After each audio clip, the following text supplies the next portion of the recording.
E aí, galerinha do quinto ano, voltamos aí para mais uma videoaula, né? Vamos iniciar ela novamente usando os métodos dos slides, onde a Pro consegue trabalhar de forma mais dinâmica com vocês em relação aos conteúdos estudados. Mas aí vamos iniciar a nossa aula com a correção da nossa atividade, né? A nossa atividade que está aí na página, vamos lá, de português, na página 35. Então, todo mundo aí vai pegar o nosso livrinho de português e vai abrir aí na página 35. Então, vamos dar início à nossa correção, né, que diz assim: quem são as interlocutoras da conversa e qual o grau de parentesco entre elas? Então, quem está desenvolvendo a conversa no chat é Maria e Cissa, e o parentesco dela, elas são primas, não é isso? 2. No texto, as meninas conversam sobre uma viagem, onde elas moram e para onde elas vão. Elas moram em Belo Horizonte, que elas chamam lá de BH, e elas vão para a cidade de Brasília, né? No 3, uma das meninas aponta uma característica que torna a cidade para onde estão indo diferente da cidade onde mora. Que característica é essa? Não existe morros, né? Em Brasília, não existem morros na cidade de Brasília. 4. Que informação fornecida pelo aplicativo permite afirmar que a comunicação entre as duas meninas acontece em tempo real? A indicação da hora e dos minutos em que cada fala, né, que cada uma fala e a outra responde. Então, a indicação lá de horas e minutos, quando elas falam e respondem na conversa, mostra que aquilo está acontecendo em tempo real. 5. Que recurso gráfico passa a ideia de que as duas meninas estão conversando enquanto o texto está escrito, né? É o uso do balão de uma fala, né? Botem aí, o uso de balão de uma fala. Em sua opinião, essa forma de comunicação facilita o contato entre as pessoas? Sim, né, gente? Hoje em dia é muito utilizada até como ferramenta de trabalho, pelo dinamismo, né? Elas conseguem de forma rápida acessar a pessoa que você quer se comunicar, consegue de certa forma um nível de privacidade, a pessoa pode conversar em ambientes onde ela não poderia ligar. Então, a gente pode dizer que sim, né? Essa forma de comunicação, ela facilita por N possibilidades, né? Muitos objetivos que a gente consegue acessar e atingir só porque está usando esse tipo de comunicação. Para se referir à cidade onde mora, uma das meninas usa a abreviatura BH, que corresponde ao nome Belo Horizonte, a capital de Minas Gerais. Na conversa, foi adequado o uso da abreviação em vez da escrita do nome completo da cidade? Sim, né? Porque lá elas usam uma conversa informal, então elas não precisavam seguir à risca a norma culta. Então a gente pode dizer sim, pois elas utilizam uma linguagem informal. Em sua opinião, por que a menina abreviou o nome BH, né, o nome da cidade? Porque nesse tipo de conversa as pessoas utilizam a abreviação de palavras para conseguir, né, digitar com mais rapidez as respostas à conversa que elas estão desenvolvendo ali. Como os habitantes do lugar onde você mora se refere à cidade de Belo Horizonte? A gente se refere à cidade de Belo Horizonte como Belo Horizonte, né? Porque a gente não tem essa intimidade de falar como ela sobre a questão da cidade de BH. Então, a gente encerramos aí a nossa correção sobre o nosso texto, né? Deixa eu ver se mandou para vocês. Ah, não, gente, eu mandei a página 36 também. Virem aí a página 36. Então, no 8º diz assim: indica o significado da palavra monte, usada na conversa entre as meninas. A gente vai assinalar o último quadrinho que fala grandes quantidades de coisas abstratas e concretas ou de pessoas. No 9, releia esse texto da conversa. Você sabe até que dia vai ficar lá? A tia falou para minha mãe que umas 2 semanas. Dá para aproveitar bastante. Nossa, dá mesmo. Pensei que era só uma semaninha. Ao usar o termo semaninha, o que a autora da frase pretende comunicar? Ela pretende comunicar que uma semana seria muito pouco tempo, né? Identifique no texto da conversa entre as meninas, na página 34, exemplos que caracterizem os itens referentes à linguagem oral indicada a seguir. O uso de agente no lugar de nós, né? O Ri tá esperando a gente para assistir um monte de filmes legais. Então, esse pedacinho a gente pode escrever isso aí. O uso das palavras abreviadas contraídas. Então, lá ela abrevia pra, VC,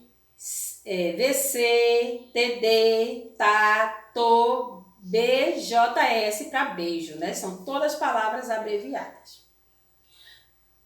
Qual recurso é utilizado no texto para exprimir as expressões faciais das interlocutoras no momento de trocar mensagens? São as carinhas que a gente conhece como emojis, né? E o 12. Escreva o significado das gírias a seguir. Maior legal quer dizer muito bom ou ótimo. E yes quer dizer ótimo, sensacional. Então, agora que a gente terminou a correção, vamos colocar a data de hoje da correção e todo mundo aí do 5º ano vai pegar o nosso livro de geografia. E vamos abrir aí na página para encontrar este conteúdo que a Pro colocou aí no slide para vocês. Página de geografia, deixa eu ver aqui para vocês a página, para facilitar. Então, está na página 391, a gente vai encontrar esse conteúdo aí, migração atual no Brasil.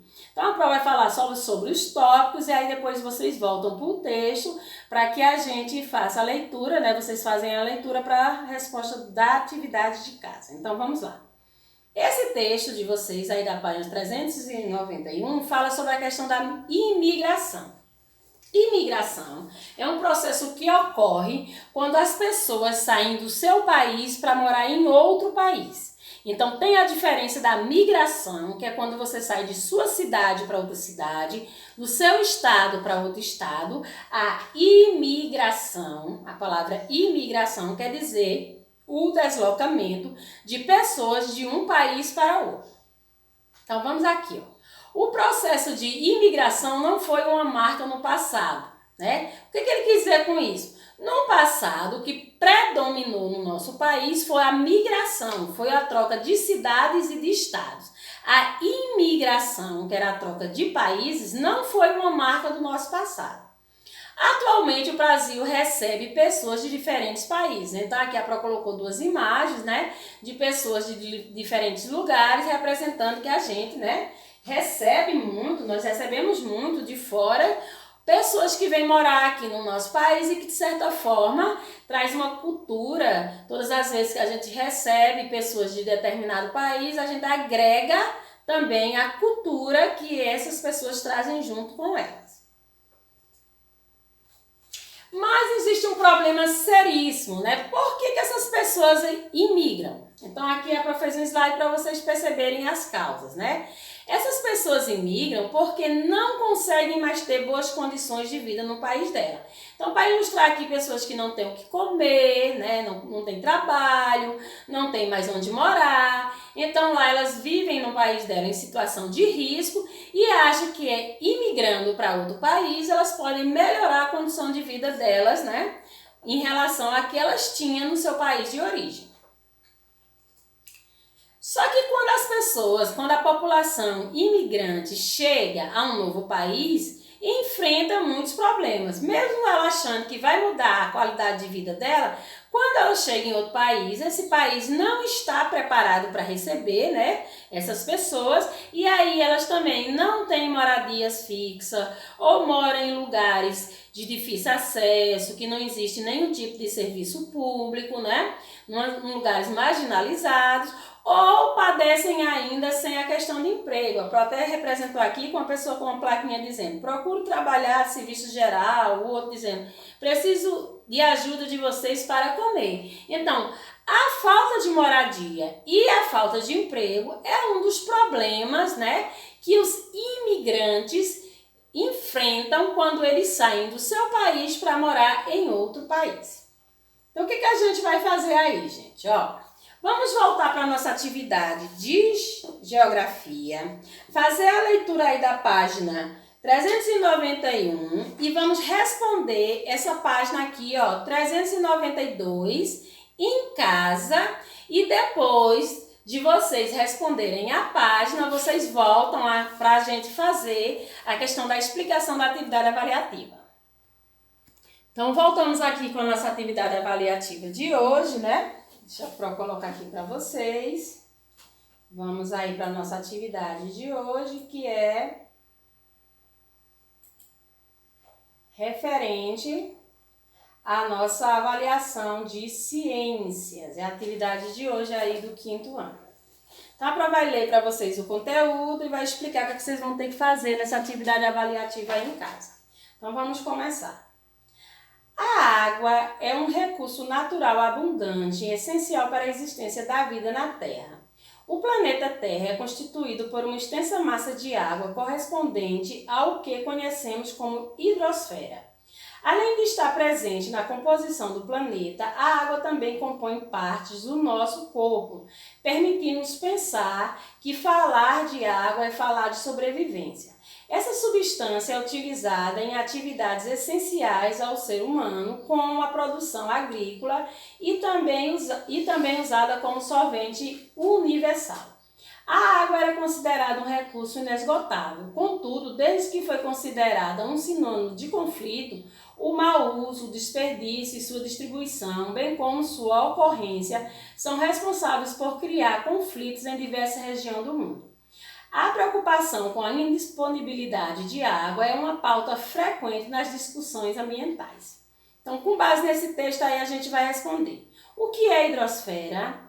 Na letra B, mesmo sendo um recurso inesgotável, porque a água vem gerando conflito entre as regiões. Letra C, cite atividades essenciais aos seres humanos que usamos água. No 2, dê exemplos de água nos estados sólido, líquido e gasoso. O 3 diz, assinale a resposta correta. Então, aqui vocês têm informações e aqui vocês têm o estado, né? Que a água se apresenta em cada uma das informações. Então, a neve é a água no estado sólido, líquido ou gasoso. Do aquecimento da água do estado sólido resulta o vapor, o gelo ou a água líquida. No litoral, podemos encontrar grande quantidade de água no estado sólido, líquido ou gasoso. O estado da água que serve para conservar os alimentos é o sólido, líquido ou gasoso. E o vapor é a água no estado sólido, líquido ou gasoso. Então, a gente pensa aí, assinala a alternativa referente, né, ao estado da água que a informação está nos falando. Então, 4, marque as alternativas que demonstram o uso adequado da água. Então, aqui tem algumas frases e vocês vão ler e vão olhar onde a água está sendo bem utilizada e aí são as respostas, as alternativas corretas e vocês vão assinalar com um X.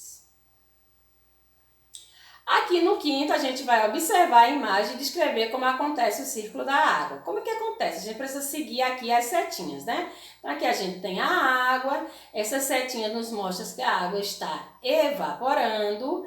Aqui na nuvem tem escrito condensação, que é quando a água esfria. E aí a água faz o quê? Compõe as gotículas de água na nuvem. E aí o que acontece com essa água que ficou na nuvem condensada?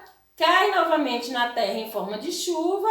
Quando chega aqui no solo, essa água se infiltra pelo lençol freático, dando origem novamente à água aqui e todo o processo acontece novamente. Então, a gente só vai reproduzir em palavras o que a gente está observando aqui nessa imagem. Então, essa foi nossa última atividade avaliativa, né? Então, a gente volta na próxima aula com mais uma videoaula.